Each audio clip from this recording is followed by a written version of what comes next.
Take us out, queen. Hi guys, welcome to Salut a Tutti, hosted by the Power of Two. I'm Alexa. And I'm Milena. And today we have Marko with RTS Health. He's located in Hampton, Connecticut. So Milena, take us away. So can you give us a little background of exactly what it is you do? Because it's Sure. So we're so interested. He's a very interesting business. Yes. It's a new version of medicine, I guess you would call it. So it's not technically a recognized like board specialty or a specialty that you'd go to a hospital and find. Essentially, to put it into context, it was kind of born out of a need for a preventative care intervention that was more aggressive than just like passively letting you go through life until something broke. So the whole goal of it as an age management doctor is to make sure that before something does break or before you run into an illness that might be unexpected, you kind of develop either medical fortuity to kind of fight any illness, Yep. or you have to intervene with data and knowledge to prevent the onset of avoidable illnesses. So it's helping expand health span rather than lifespan, and that's the whole goal of it. And now, so like I know that. So like take us through, like I come in as a new patient. Like what's like, what do we start with? So the whole thing, it starts with are your goals, right? So what would be your reason for coming in? Some people say, well, I want to be healthier. And then I ask, well, what's health to you? I want to live longer. Okay, why? I want to get big muscles. I want to lose weight. I want to change body composition. I want more muscle. I want less fat. I want stronger bones. I mean, a multitude of things. I want to grow my booty. Yeah, or that too. I want to grow my booty. Yeah, which is possible. Yeah, you can do anything. So, yeah, the world's your oyster. So the whole goal is to start with that, right? So it's a goal-oriented program. Yep. And I know on the back end of it, no matter what your goals are, whether it was to get a bigger back end or you wanted to get more muscle, you want to get tone or you want to lose weight, whatever it is, I know that to get you to do that, I can make you do it the healthy way. So either way, I'm making your health better. Right. Once we've established that, we go through a standard interview and kind of make sure we're both on the same page with aligning our goals and making sure we're going to do it the right way, the healthy way. And then the whole thing is kicked off with a set of labs. So it's a huge set of data. You know, the standardized protocol data in regular doctor world is a couple biomarkers for your blood counts and maybe your metabolic panel, and that's kind of it.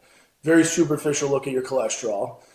This is a deep dive into everything. And the whole goal of it is data-driven, open every door possible to any avoidable illness. Yeah.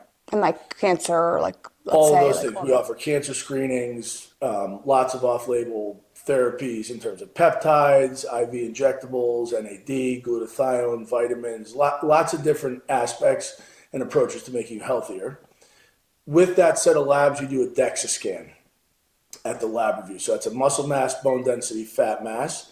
And then the machine we have, the technology allows me to kind of see how much visceral fat you have. So fat around your organs, not the stuff you can grab, but the stuff inside. Yeah. And then all that together, we come up with a health plan. The same way you financially plan your life, we do that for health. Wow. So now when like you're giving a set vitamin for all the stuff we lack, let's say. Sure. You like, can you not diagnose? Can you prescribe? Like, how does that work? Can you prescribe? Yeah. So vitamins, if you want to talk about vitamins in particular. Yeah. Vitamins have been looked at as something you just passively go grab at the vitamin shop or GNC, whatever company. I don't have a plug for a company, and you get a generic blend, and it might say men's or women's, but it might not. It might just be like, here's your vitamin. Yeah. The more I've gotten into it, I partner with a company that I make specific vitamins to you. So depending on the lab data we get, I will adjust your vitamins based on a foundational principle that I need you to have and adjust those with specific milligram, microgram, or gram dosing on different vitamins that you might need relative to what you don't have on your lab work. So the vitamins, even such a small thing as viewed by society, are a big deal because they all affect everything in your body. Of course. And I liken vitamins to a spark plug in your car. You don't really appreciate the spark plug in your car until it doesn't work. Yeah. And then your whole engine doesn't work. But it's just a spark plug. Mm-hmm. Vitamins are the same thing. you don't really appreciate them until you don't have them.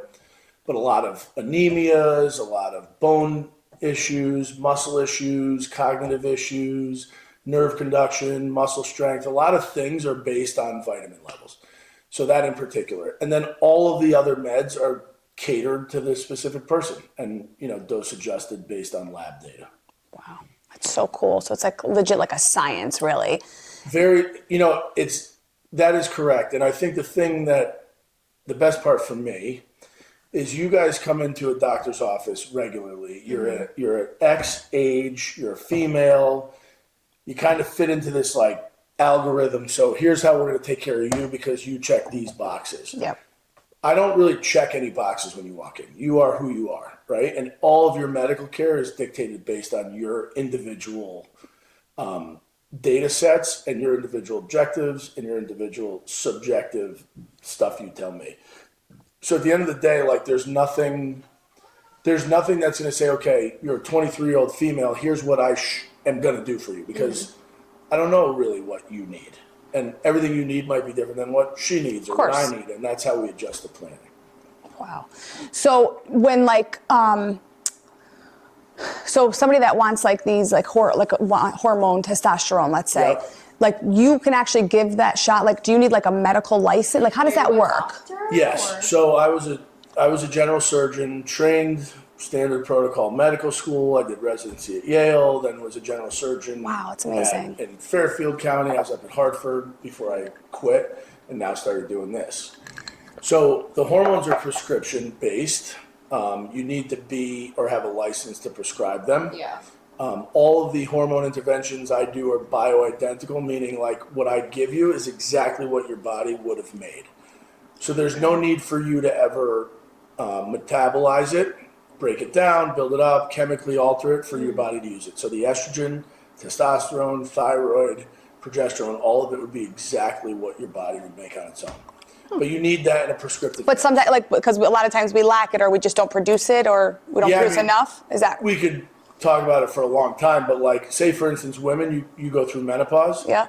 All of your hormones shut off, right? Or you might have lesser than her, or vice versa, and then you might need more or need less. And I mean, it's hard to tell until you get the data, but everybody's individualized.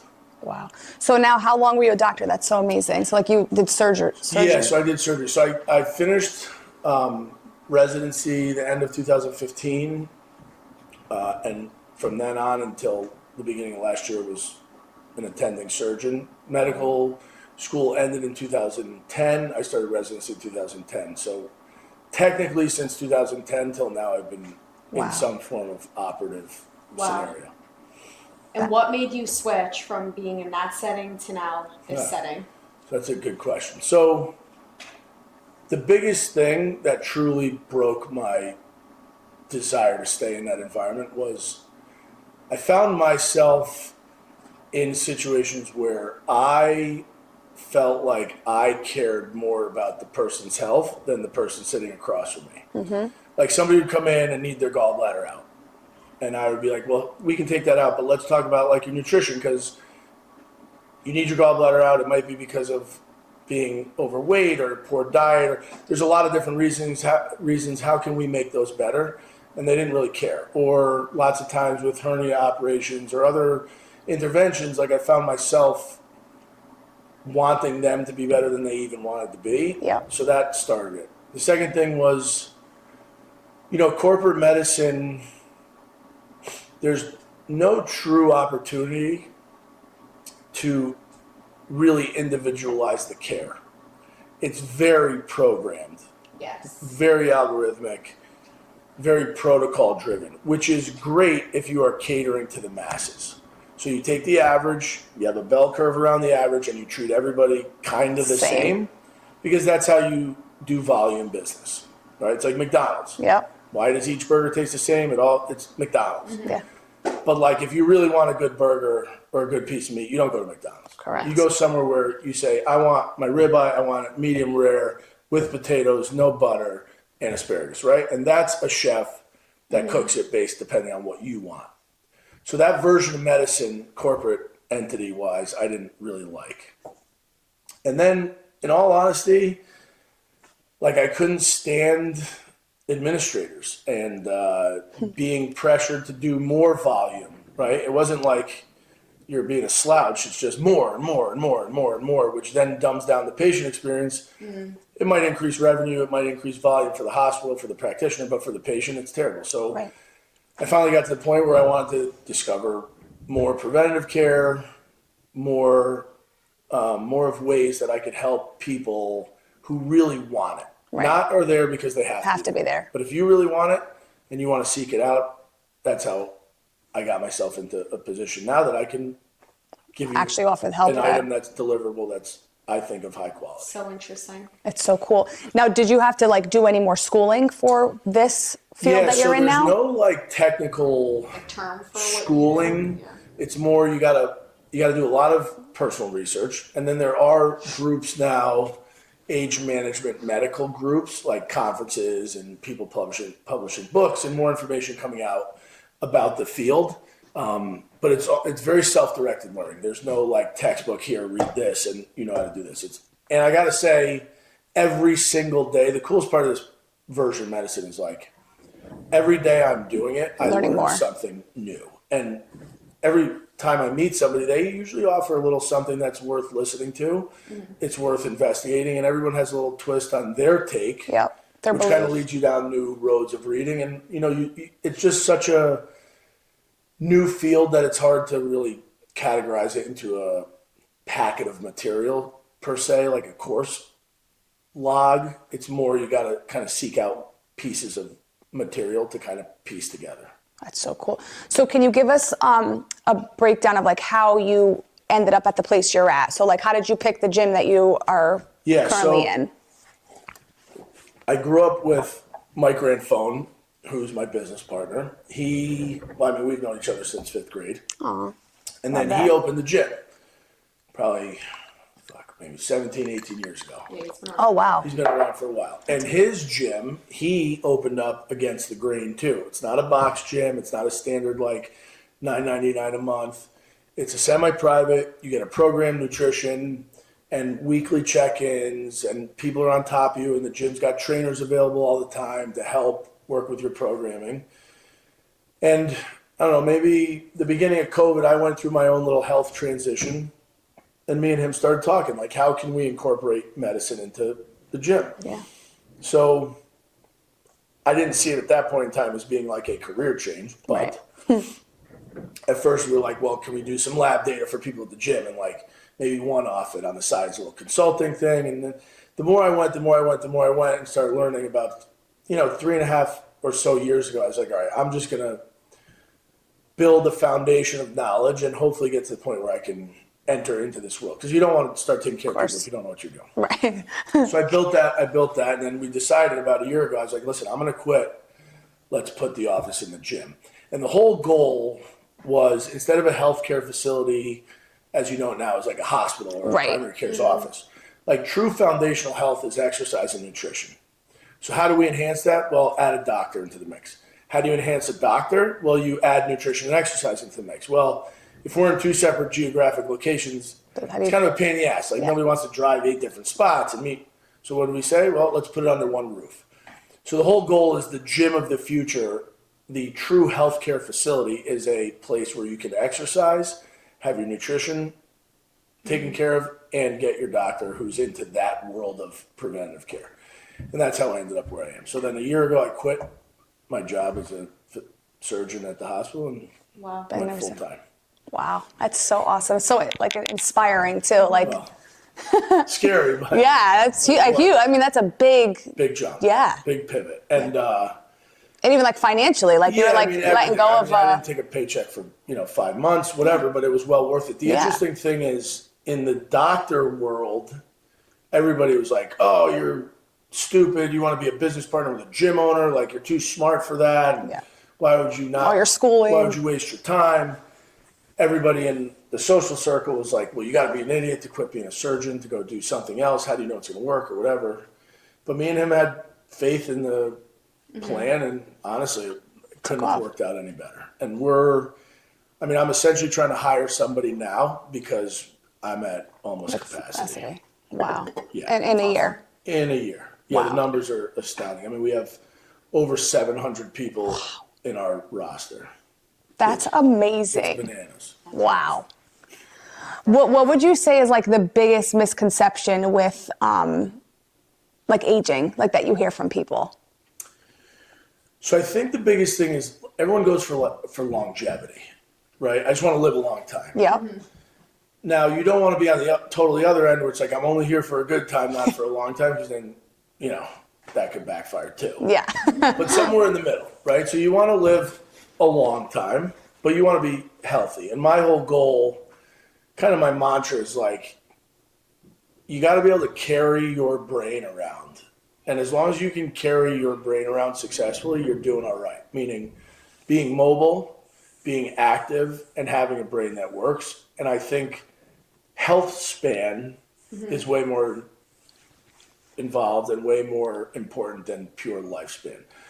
So the misconception is that you can like reverse time and make it longer, but you can't really. So if you're born here with 100% battery life, it's constantly running out. Right. So the whole goal is, instead of having it run out like our phones Fast. in an hour, Yeah. we want to have your battery time be multiple decades, right? Yeah. And that's the whole goal. And how do you do that? You take care of it, take it off the charger when it needs to come off, you give it rest, you charge it when it needs charging, you clean it, right? The same way you take care of anything, you got to take care of your body. So that, I think, misconception of longevity versus quality is the biggest thing I have to work with people on. And also that there's no way to like reverse aging. It's going to happen. You just need to slow it down. Yeah. And doing it the right way with health and nutrition. Right. So like you do all like the medicine, the vitamins of a person. Do you also offer like the diet plans and all that? Like Yeah, so I will work very superficially with diet plans. Protein, carbs, fats, very superficial touch points in terms of what you should focus on. Kind of, if you were to eat 30% of this, 20% of that, and 10%, however you want to arrange it. But because I'm in the gym and the trainers at the gym are very well versed in nutrition, most dietary needs can go to them if the person wants to do exercise as well.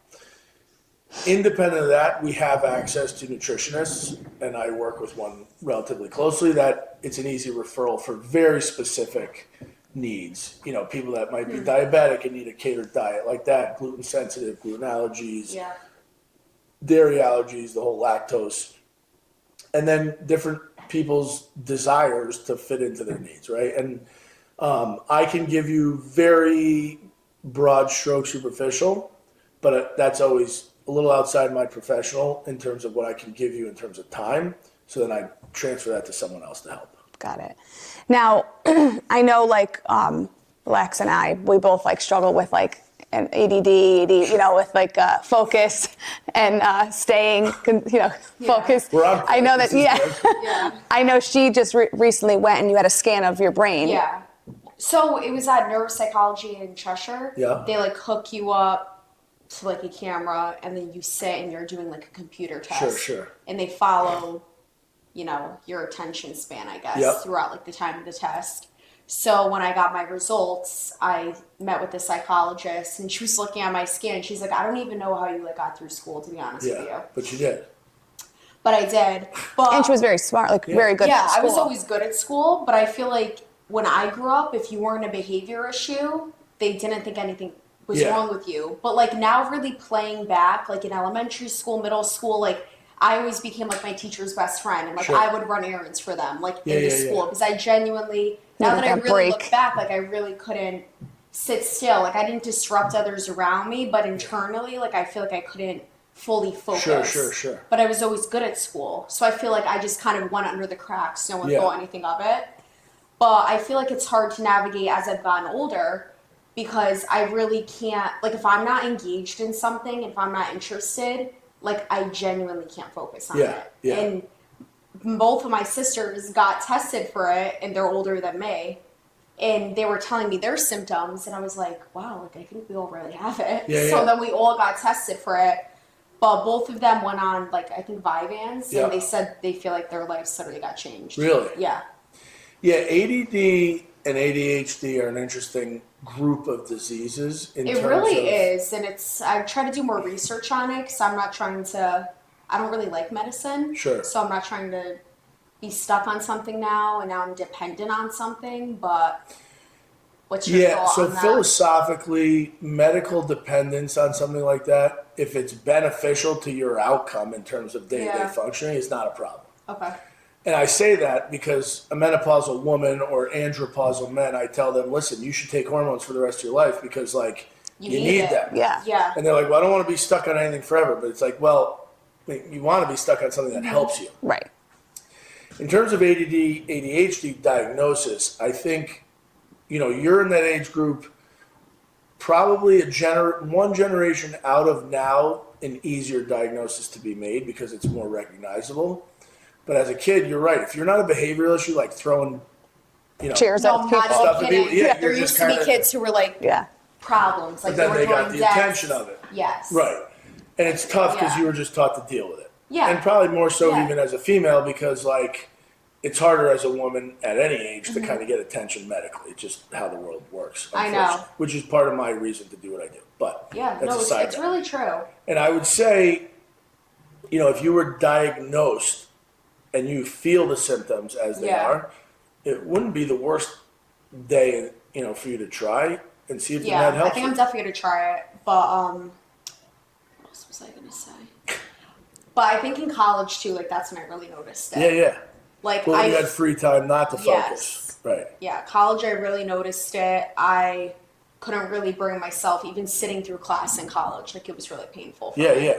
It's I hard. couldn't do it. But I don't think the current, not to get off topic, but like the Yeah. current education system as it is not really designed for Properly. normal current life situation. So the entire school system It's boring. was designed back in the day to take rural people that grew up on farms Mm-hmm. and teach them how to learn to work in a factory environment. That's how school systems were built. The old education, board of education, everything like that was designed around setting you up from a rural community to go work in factories. Mm-hmm. So like the square rooms and kids at desks, like find me a kid that can sit at a desk for 4 hours. Like they can't. Yeah. They're just not supposed to. Yeah. So I think at some baseline, every kid has ADD. Like they're I a kid. agree. You're observing your surroundings. Yeah.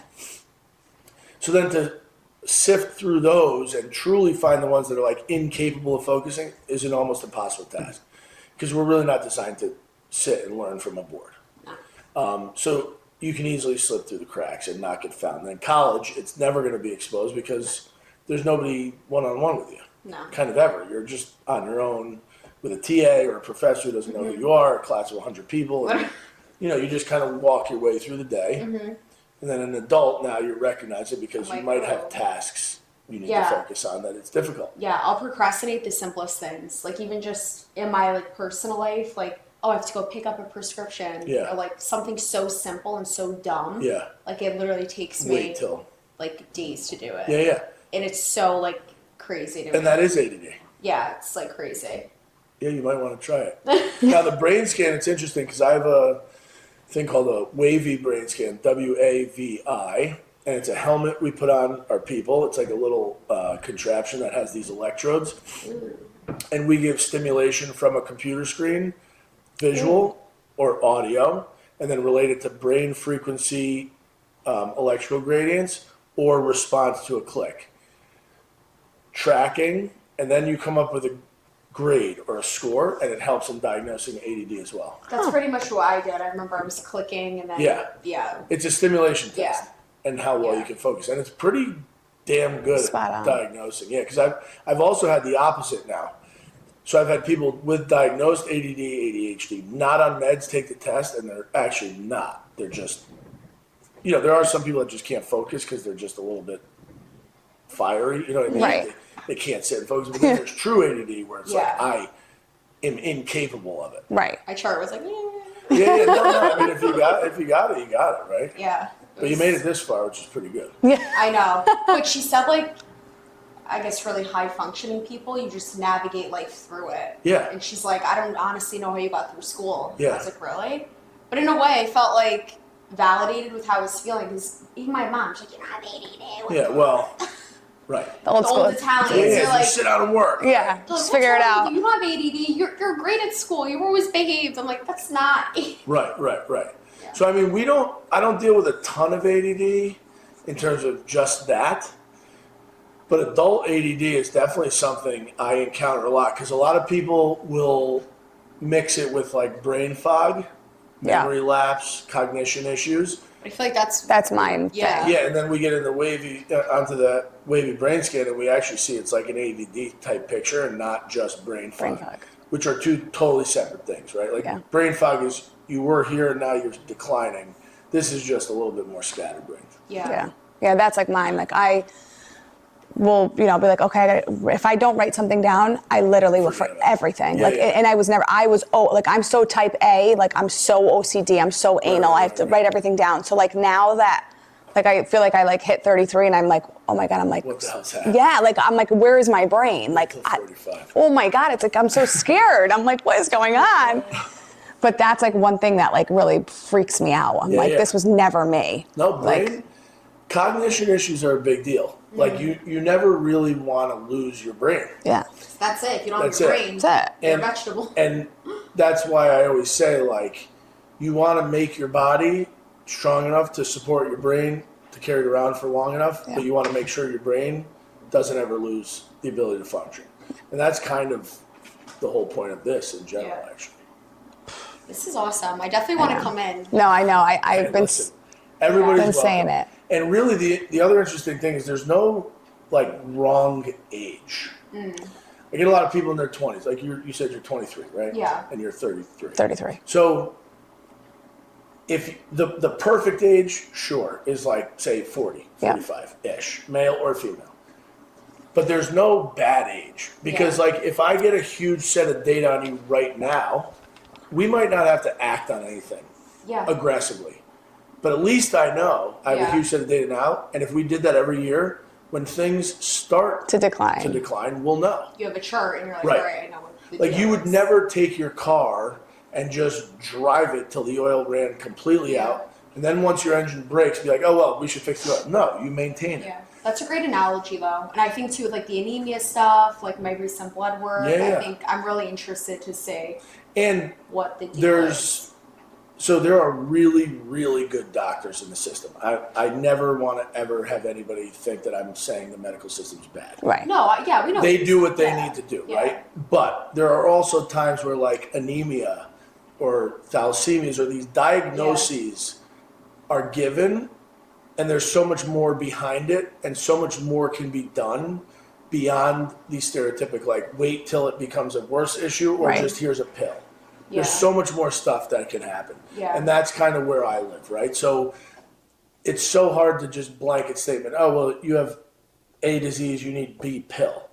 There's so much more to A disease that you might be able to avoid B pill or you take B pill, and that outcome is so much better with the support of everything else that we could adjust behind it. So with more information, you can do more.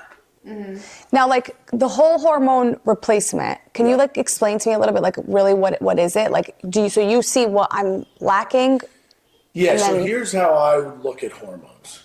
You're essentially at some point in your life you peak, right? Like puberty-ish, a little past puberty, you start climbing. Eventually you peak where you're like, hormones are ticking on high, everything in your body's relatively well balanced. I'm saying in the perfect scenario. Right. Everything's really well balanced. And then beyond that, you slowly trickle. The equivalent would be if every tank or system in your car had a little pinhole leak. So you drove and it was dripping. Radiator fluid, gas, oil, transmission fluid, brake fluid, all of it's just slow drip. So those first 5 years of driving, no problem. No, notice nothing. Year 5 through 10, maybe you're like, car's sputtering a touch, whatever. But then by year 15, one of those leaks has caught up where like the tank's not full. That's hormones, right? So your hormones are a full tank that eventually become an empty tank through a slow leak. And the whole goal is while it's slow leaking, number one, can we patch the leak? Or number two, keep refilling the tank, right? So women, it's 100% of the time. Women hit menopause and you lose your hormones. You lose testosterone, you lose estrogen, you decrease your progesterone production. It's terrible. Your thyroid usually How about I didn't even know that we had yeah, you have all these testosterone Yeah, as a woman. I Did you didn't. pay attention to science? No. Yeah. I didn't like science. I was a math nerd. I was just a math nerd. The whole goal is to replenish what you had. Yeah. Now, are you going to feel like you're 18 again? Maybe not, right? Mentally, because your brain's in a different spot. Yeah. But medically, your body will respond to those treatments really, really well. I've seen many people with pre-diabetes, many people with issues with cholesterol, and a lot of these things we can reverse. Wow. No, because I've heard like so many people have been like recently telling me like, oh my God, it changed my life. Like I feel like I'm 10 years younger. Or, you know, a lot of women, Ange, she does a facial spa, and she was like, Milena, it's like life changing. She was like, I feel like literally I sleep at night. I wake up in the morning with energy. Skin. I feel good, skin, everything. I'm like, wow. And the interesting thing is there are people like that that'll give you that response, like, oh my God, I feel so much different. Yeah. There's also people that'll be like, well, I don't feel so much different, but on their lab data, they are a totally different person. Yeah. And then there's anything in between that, right? Yeah. The ideal scenario is Feel better. disaster on the labs, feeling like shit, and then all of a sudden both those get better. But there's variation in that. Of course. And like I said when we first started, I know that even if I treat you with hormone therapy or any therapy, and you may not come in and be like, oh, I feel so much different today, I know that you're healthier. Yep. No matter what we're doing. Right. And that's the whole goal of it, right? Of course. It's really interesting. I think my mom should come to you. She's in like perimenopause. Yeah, and yeah. She told me, she's like, I feel like internally, she's like, I feel like insane. Yeah, you do. She's like, Alexa, like I literally feel like I'm losing my mind. Like she just goes through these like surges, and she's like she just feels so off balance. So think about the new world of like hormone replacement for sex changes. Yeah. Right? So you can take a guy, block testosterone, give him a ton of estrogen, and essentially turn them into quote unquote a female. Yeah. Vice versa. So think about how powerful those chemicals are. It's kind of scary. It's really crazy. Yeah. And women cycle when you get your periods, right? It's not your fault if you feel different during your period. Like you are actually on different drugs. I feel like I got beat up, honestly. Yeah. Like And then imagine then you go through menopause where like your hormones are going, all of a sudden done. So you feel terrible. Yeah. And old school mentality is just, well, you did what you got to do. You're going to feel like shit for a couple of years. Enjoy the rest of your life. Sayonara. No, No, I mean, literally. But women are, it is yet to be proven that women aren't like third class citizens in the medical world. Not in my office, but in the regular medical world. It's men of all ages. Right? Like if a man can't get a boner, the world does a backflip. Yeah. No, Right? sure. But if a woman's vagina is dry and sex hurts, here's a little KY jelly, shut the fuck up, right? Yeah. I mean, that's been years. No, Yeah, it's no, for sure. They're just starting to change that mentality. Okay, so men are first. Kids are next, right, until they become teenagers. And then third on the list are women. Now, if you're a woman between 0 and childbearing, they pay pretty close attention to you. The minute you have your kids and are done, you're kind of just put in a little bucket till you get to menopause. And the minute you're done with menopause, you're really done. Yeah. Until you have cancer.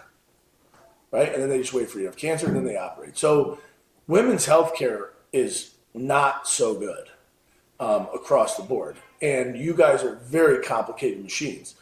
And the reason it's not so good is because to truly engage in women's healthcare, if you do not interact with the hormonal end of things, you are not doing the female service. Right? Because it's lots of chemical activity. But nobody wants to do that because we don't have enough practitioners, and it takes a lot of time. Each one of my office visits for the first encounter is 90 minutes, 90. Wow. Right? Like it's not 5 minutes, it's not 12 minutes. We need to really talk. Dive in. Most people I touch base with multiple times throughout the course of a month. And then the subsequent visits are another 45 minutes to an hour. So throughout the course of a year, it's about 3 to 4 hours of time. When's the last time you sat down with any doctor for 4 hours? Never. My physical, we literally went 10 through minutes. a chart. They're like, are you depressed? Yeah. Do you want to wake up in the morning? Yeah. I'm like, yeah, no, I'm good. All right. They gave my blood work. Yeah. Like, then they called me to give me my results. They're like, yeah, you're really anemic. Like, Yeah. do you feel all right? Right. I'm like, actually, no, not really. I'm like really tired. I was Here's like, some so what do eye- you want me to do? They're like, all right, we're gonna get your blood work in 6 weeks. Yeah. The girl hung up on me. Yeah. Then I had to harass my doctor on my chart to say, hi, am I supposed to be taking like Right. iron Yeah, supplements? you were just given a during-" diagnosis and not told to do anything. Yeah. Well, even when I got the thalassemia when I was little, I mean, I didn't even know what it meant. Yeah. They're like, well, if you have a baby with someone, they're gonna have like the, Yeah. they could die. Yeah, it's not even. That's what they tell you. Here's the problem. God. Here's the problem. I don't even blame. And I'm like, all right. It's not the doctors. feel I don't like blame it's just what they're doctors. taught. It's a system, Yeah, it's like a very systematic like. right? So going- like imagine if a school got a bonus and got paid more the more kids they graduated. You'd never fail anybody out, right? Yeah. That's medicine. So the more people you see, the more people you just push through the system at primary care level, the more money you make. At the next level, the more people you operate on, or the more people you give chemotherapy to, or the more people you intervene on surgically, cardiac stenting, all those things, the more money you make. So even if it's conscious or subconscious, if you're making money off people's illnesses, you kind of by default are a little bit encouraging of diseases, right? Like you don't want to run out of business. No. You want to Just keep constantly diagnosing, Correct. not getting to the core. And the root. system Yeah. is not run by physicians. The system is run by business. And you can't run a hospital, which are usually nonprofit organizations, and that's a whole nother garbage thing. But you usually can't run a hospital well if you're purely a doctor. You have to be willing to make money off the backs of your patients. And to do that, sick people are where the income comes from, unfortunately. Right. But women's health is Horrendous. I agree with you. atrocious. Yeah, but we even said like I feel like cancer is like That like I feel like I am talking to so many people. I've never heard the word cancer so much in my life. Like have I two feel like lungs right now. everyone is getting There's cancer. There's two things that happen. One is as you get older, people get cancer. So you're starting to notice cancer around you. Second thing is, and I don't know how to say this properly, but like, Is it in our food? I feel like it's underestimated how much cancer is actually out there That we don't know about. that we don't know about, that people might die of something else with a diagnosis of cancer in them that they never got brought to the table. But cancer is becoming way more prevalent. The number one killer is still heart disease and vascular disease of men and women. Women more so than men. But cancers in our age groups, 30s to like 50s, is becoming more and more and more prevalent. Yeah. And I don't, scary. it's really scary. And to pin it on something is hard, but you mentioned food. Yeah, like It's hard to say no. I think it's genetic. Genetics, foods. Yeah. genetic is like always like okay, like if it's in your family, fine. But I feel like a lot of people like it's not in their family, and it's just like No. and they're young and they're healthy Like and like pancreatic cancer. Everybody kind of knows somebody that's died of pancreatic cancer. Yeah. Even though it's supposed to be so rare.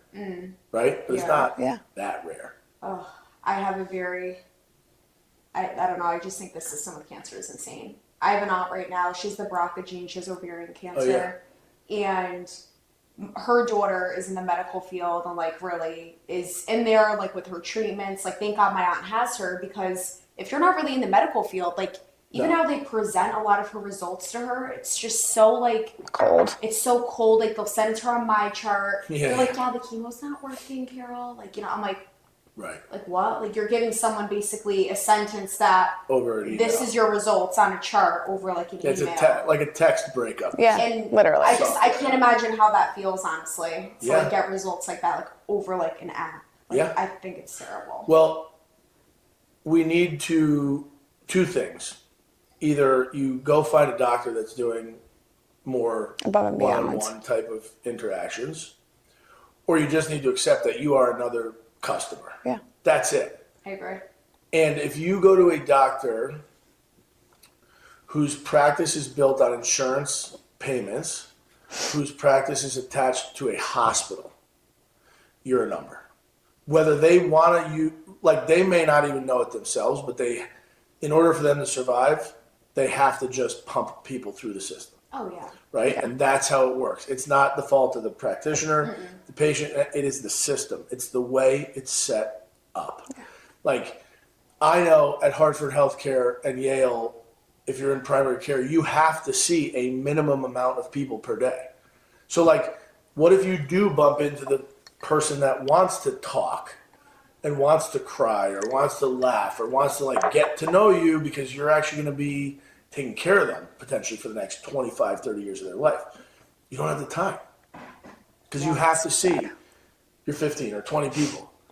Like somebody I know who's an admin at a local academic style hospital is in charge of a lot of primary care docs, and there's a minimum requirement of their docs to see. Yeah, I'm sure. And we were talking, and there was a PA who I guess is on one of the services and was like, I'm capped. This is the most amount of people I want to see this year because whether they want to work more or not, whatever. And it was, well, you need to see more, but maybe that person's not comfortable seeing more. Maybe that's the right number. Maybe, I don't know. For me, as long as there is not,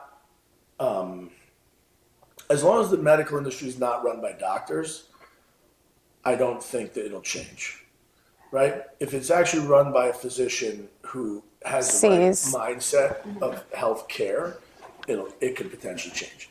But who knows? I mean, the medical system is about to change drastically, I think. Yeah. Mm-hmm. Where do you see like what you do for a living changing like in the next 10 to 15 years? So I feel like I'm on the front edge of something real good. And the reason I say that is, unfortunately, I do think it's going to come down to a pay to play. I think it'll be like every other industry, right? Like, you want to go buy a pocketbook, great. You can go to TJ Maxx, you can go to Marshall's, you go to wherever you want. But if you want a really nice one, you got to go to the boutique store and you're going to fucking pay. Mm-hmm. And that's going to be how medicine is, because medicine used to be an art.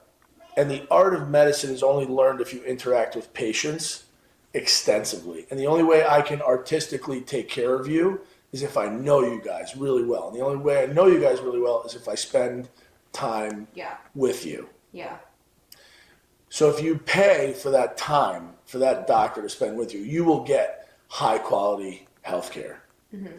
But if you just go through the system, what the insurance companies will offer, because it'll turn into a single payer system, which will be dictated off Medicare, Medicaid by the government, you're going to just get McDonald's, or you're going to get the TJ Maxx handbag, or you're going to get, the Zales diamond ring. You're not going to get the handmade Diamond District, New York City diamond ring. And that's just how it is. So I think in 10 years, what I'm doing will be the healthcare for people that want to invest in their health. I agree. I think it's the way of the future. Yeah, and you don't need to break the bank. Yeah. If you don't spend 5 or so percent to 8% of your income on your healthcare, don't complain when you get blindsided by a disease. It's going to happen because you're not focusing on it, whether that's your gym, nutrition, or doctor. I and agree. if you do and you invest in it and prioritize it, it'll get better. So the whole goal, I think where it's going to go is you're going to have people like me. Hopefully some more doctors catch on. I keep trying to push them, but it's hard. It's hard to convince them. And then you are going to have the equivalent of a government-style academic hospital where the masses will go. And that's just unfortunately where we're turning. Because you'll never have corporate America give you a really good product of individualized healthcare as long as they're trying to make money off it based on volume. It just doesn't work. I agree.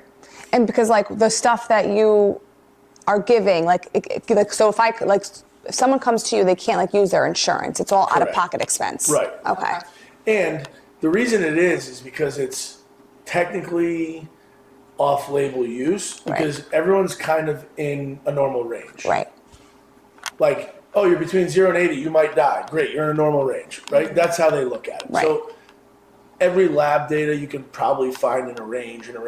But to truly optimize it and make sure that you're feeling better and at the best of your ability, that's not how you do it. Got it. But people pay me for time. And knowledge. You can go get the stuff I'm prescribing for cheap somewhere else. Who knows? I don't know. You can order online. Somebody in the office today was like, well, I could get these peptides for cheaper. No problem. Yeah.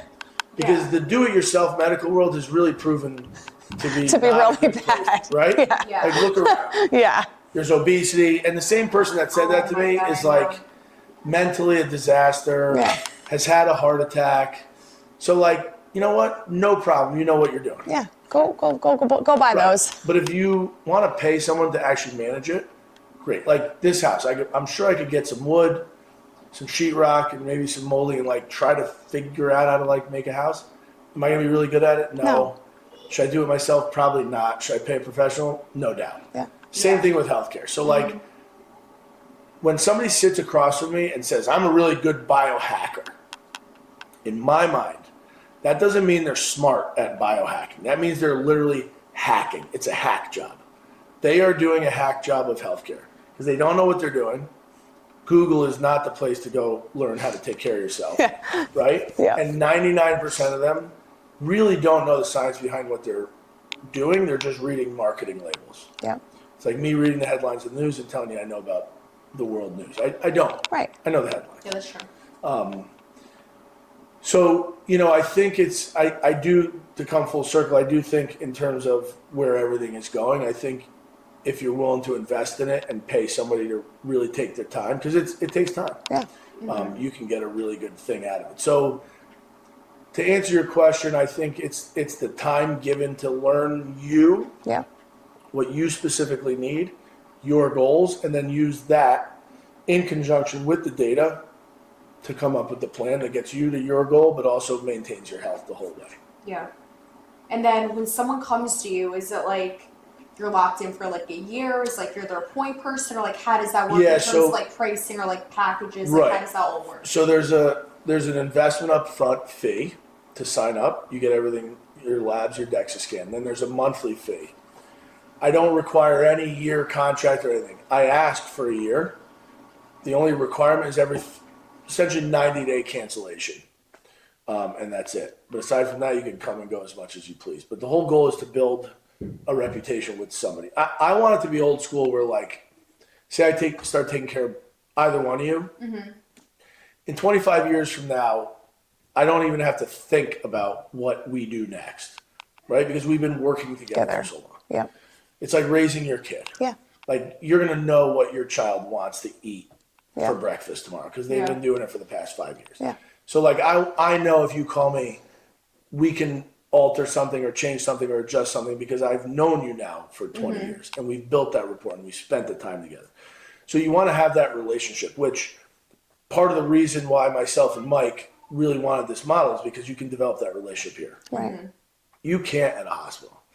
Like if I have 2,000 people that I take care of myself, like I don't know 1 through 2,000. Right. No, how could you? And if I was smart enough to know the entire details of 1 through 2,000, I wouldn't be a doctor. Right. Right? I'd probably be flying NASA. Yeah. Right? Like, Yeah. think about it. So at the end of the day, the whole goal is to build a rapport, build some confidence in each other, right? Like I need to know you're going to be on the same page as me, and you want to know I'm on the same page as you. We get to know each other, and that's how medicine, I think, flourishes. But yeah, I don't require any amount of time. I beg, though, at least, menopausal women, a year is ideal to even get them going. It takes a long time. To regulate. Men, Yeah. a little easier. Men respond well to simple stimulation. Yeah. Straightforward character. That's so funny. No, I definitely want to, I'm very, very interested. And it's funny because like the more people that go to you and the more like, you know, like they'll reach out and be like, oh, I went to Marko and like, you know, I feel so much better and I did this. And I'm like, I gotta go. I just like keep Yeah, pushing it's up hard. and it's like, Well, the thing I gotta about just it make is the time and it's hard go. to pull the trigger like anything, right? Yeah. So Yeah. I feel like it's one of those things where a lot of people come when they're like done. Do you know what I'm saying? Yeah. I'm loud. I can't even pay attention. That's all right. Yeah, My ADD, I'm ADD's like, good. no, I hear it through So, my like, right ear. they- I'm like, I can't. They get to the point where they're like, all right, I gotta go see you. Like, okay, that's not the best time because now the train's off the rails. Right. The best time is like now. Now. When you're feeling pretty good. Yeah. Yeah. Feel fine. Because it's different medicine than normal. Like, you shouldn't wait to feel sick to come to me. If you're healthy, we'll make you healthier. If you're healthier than you were yesterday, we'll make you even healthier. Yeah. And that's what we're taught. Like, go to a doctor when you're sick. Right. But you're trying to do the reverse. Come when you're of healthy. that. Yeah. Because I need to know what you look like when you're healthy. Yeah. Because then I can Like keep us where we're at. Yeah. Yeah. It's the exact opposite mentality. Yeah. That's actually a great point. Like, Yeah. we are taught you only go to the doctor when you're Yeah. sick.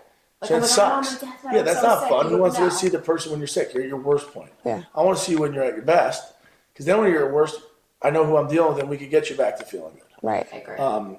But so there's that barrier to entry is something mentally to get over a little bit, and it's really hard. And I sympathize with everyone about it, but it is what it is. Like, if you know you're paying a premium and a deductible for your health insurance, and then all of a sudden you have somebody like me tell you that doesn't cover this, right? Well, then what does that cover? And I think people need to start viewing their health insurance as disaster care, Yeah. like catastrophic insurance.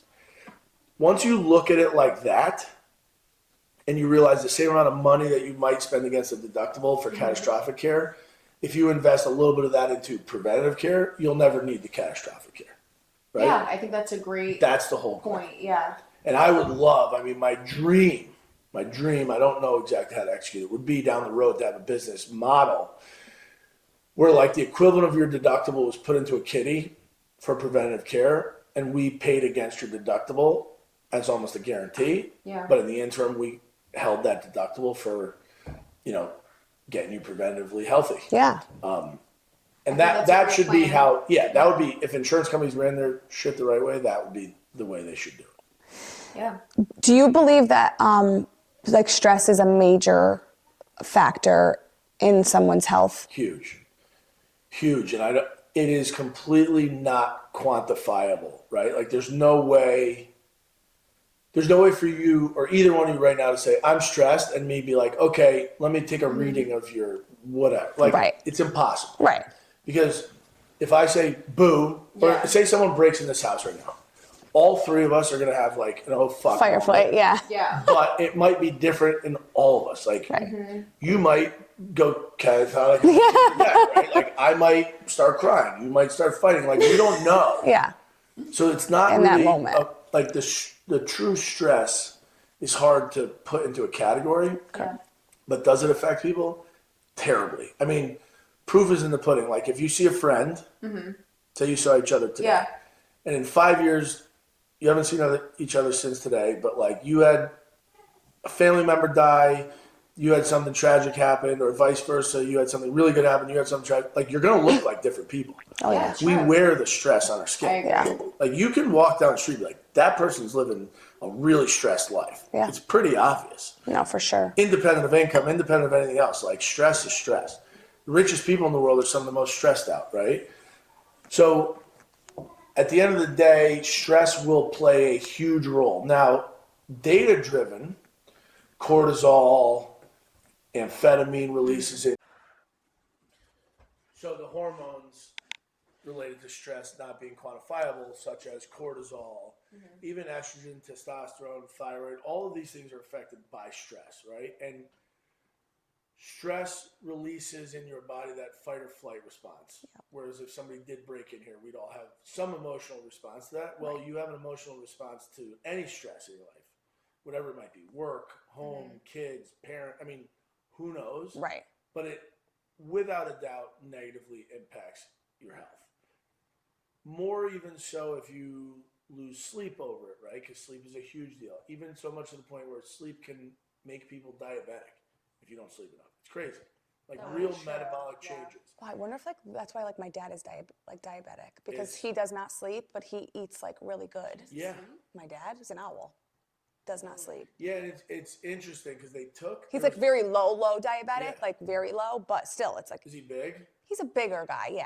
Because they did a study. They took healthy 20-year-olds, sleep deprived them, and they developed insulin insensitivity within like a week.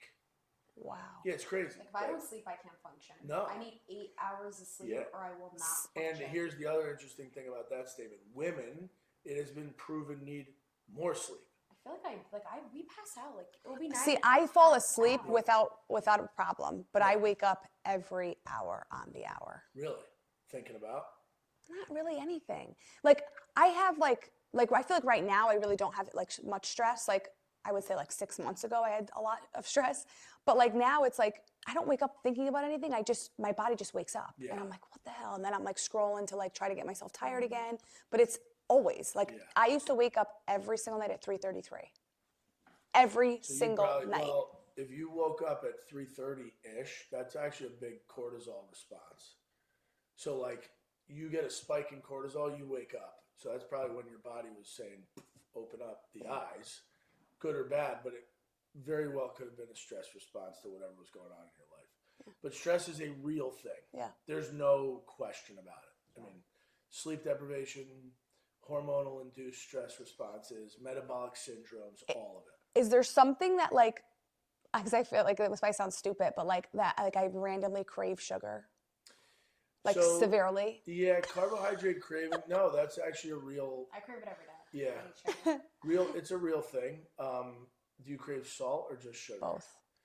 Yeah, I mean, you guys are also anemic, you said, Yeah. right? So your body probably wants more. Maybe it needs it. Yeah, it does. And if you eat sugar or salt, you increase your blood volume. It could be a response to that. There's many different reasons for sugar. Yeah, you cravings. need to check my whole thing out. I am a mess. I am a I am a I mess. gotta- No, I'm not. I feel like off too. Like what I don't know. I feel like I get like tired at random times, and I Yeah. feel like I've tried to ask my doctor about it, and they kind of just poo-poo it. They're like, Well, "What's that discussion, like I said, is a discussion, right? So it's Yeah. not a quick like, oh, you feel tired? Oh, it's this. All right, here's a pill. No. Yeah. No. So that Like if we it's get to gonna the bottom of this. Yeah, so if it's going to take a long time to get to the bottom of it, you're probably not going to find that help in that sort of situation. Yeah. Yeah. But it's like everything, right? Like hormones, your food intake, your exercise, your sleep, how stressed out you are day to day, your job, like everything plays into your medical Of course. history. Everything. And it's interesting because when you're in med school, you take a medical history and you take past medical history, like did you have diabetes or hypertension? Then you take a surgical history. Then you take a family history. Then you take a social history, but the social history literally is, do you smoke, do you drink, or have you been like beaten by your spouse? But think about how many other things are in the social Of history. course. Like, did you argue with anybody today? Were you stuck at a red light and you had to beep? Did you get beeped at, right? Like, did somebody spit in front of you while you're walking out of the supermarket and you want to kill them? That made your blood pressure high for 5 minutes and ruined your whole day. Like, you know, Yeah. pet peeve. But certain things in life that like might stress you out or bother you, you're not going to talk about that in a regular doctor's visit. No. Because it's really not treatable with a pill. Right. No. Right? So if it can't be answered with a pill, it's probably a discussion that's not going to get had in the walls of standardized medical therapy. I feel like we could like literally go on about this for know, literally hours, and I hours. love it. And like this This was is so such a good. interesting. I was so happy to get Marko here, and I'm so happy we had this. But I am definitely going to be making my appointment. Yes. But so, how do people find you if they want to get an appointment? The best thing, I mean, we have a website, rtsct.com. Okay. There's the training end of things in medical. You can click on there. There's links to go in. The other is rtshealth@rtsct.com. You can send emails and inquiries. Or on Instagram, I am Lujic_RTSHealthMD. The gym is Ranfone Training Systems. And we're all kind of in that area to find. And just send an inquiry, and more than happy to meet with whomever. If you're willing to invest in your health and willing to prioritize it, I am too. Great. And that's the easiest way, through email or Instagram or DMs as well. Love it. Get Right. healthy 2025. I feel like every year everyone's like new year, new me, da da da. But it's more than just going to the gym once a week and It is. pretending to do cardio and pretending to have an organic fruit. Like Yeah, it's yeah, actually yeah. getting Yeah. stuff. yeah, do no, it you the gotta right way. you gotta I do agree. it all. It's the health, it's the fitness, it's the nutrition, Yep. and yeah, you gotta do it, guys. So get your health right and go see Yes. Marko. Well, Appreciate cheers. Yes, salute. Salute. Salute That's a right. tutti. Thank you guys for having me. Thank you for being here. Salute to our water.